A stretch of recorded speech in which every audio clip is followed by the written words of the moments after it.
ये हाँ, इधर भी करो।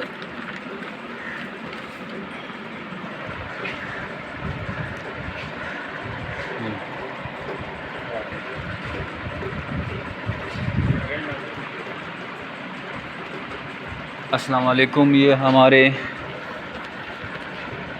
मोहम्मद वकास भाई हैं कलंदराबाद से, और ये स्टॉक लेके आए हैं।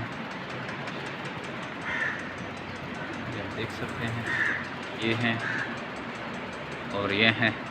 इसका वज़न करके कैश पेमेंट हमने इसको कर दी है, जैसा कि आप देख रहे हैं। 1 और 2 तारीख़ को हमारी ख़रीदारी के दिन होते हैं और लोग माल लाते रहते हैं। तो अगर आप भी इस तरह की फार्मिंग में इंटरेस्टेड हैं, खरगोश फार्मिंग करना चाहते हैं, तो आइए हमारे साथ 25 साल एग्रीमेंट करें। नहायत ही आसान कारोबार है, मुनाफा बख्श कारोबार है, और इस काम से अपने कारोबार का आगाज़ करें। 1,40,000 का आपको पेयर दिया जाता है, और वही पेयर आपसे फिर 26,000 का उसके बच्चे लिए जाते हैं।